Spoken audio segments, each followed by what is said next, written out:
So back again with another SUPboarder first look video. We have got quite a lot of wave boards to be getting through this winter, so we are going to be bashing the first look videos out as quick as possible so we can get them all on the water and then get the reviews out ASAP as well. This one obviously is a used board, but I have not seen it yet. I can see a little bit of the tail sticking out the back end. This is the Starboard Pro 710 by 29, brand new shape for this year, brand new model.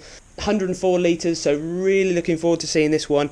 And obviously you've just reviewed the Starboard longboard in the same blue carbon construction, so really looking forward to seeing this board. Some new shape, new bottom design on this board, so let's get this unpacked and see what our first impressions are like.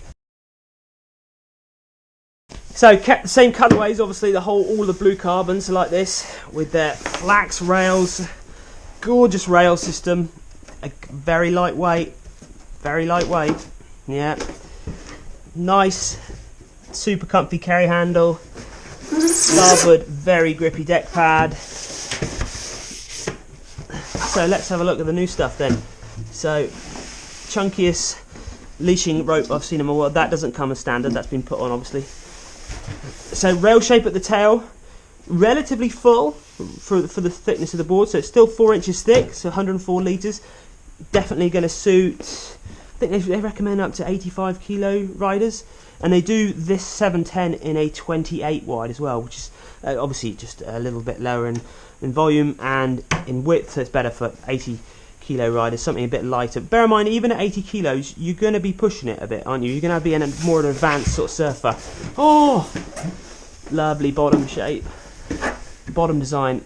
I still think that for a natural looking finish on a board, the end grain balsa is absolutely stunning. I've just done the first look video of an F1 board, and it's sort of polar opposites to this sort of finish. This is all sort of natural materials. The F1 is all full carbon, and you know, it's whatever thing you like. I like both of them really, but this end grain balsa it really is stunning. It really is good. And then they've got the blue tint. Obviously this board's wet, so you've got the blue tint coming underneath the end grain.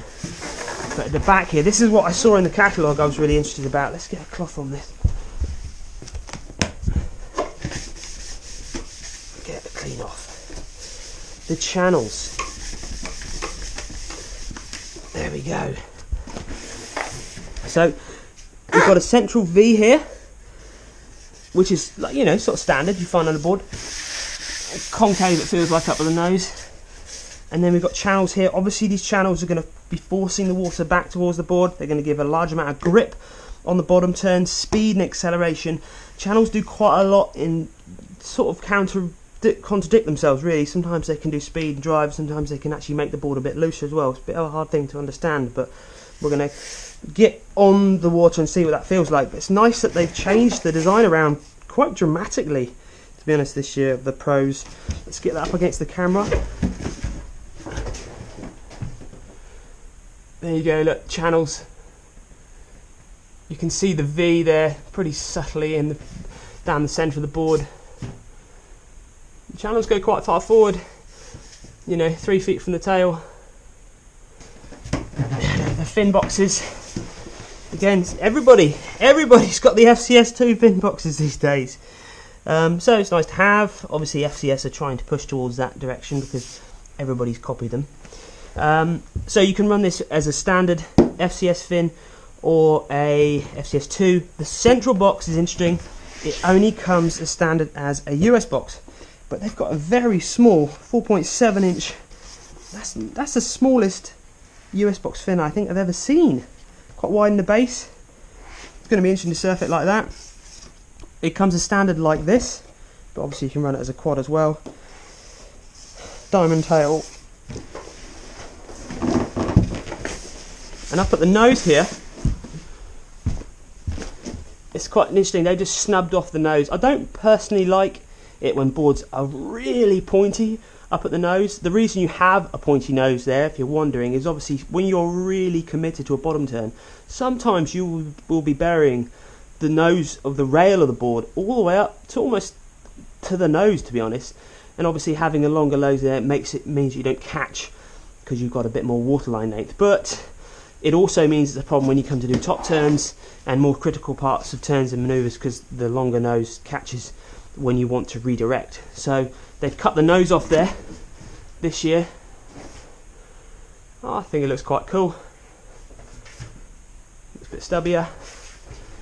It's a lovely looking board, this. I mean, I was really impressed with the flax rails before, but it's nice matte tail kick, really going to help that wave riding and the turning. You can actually see quite a big concave there.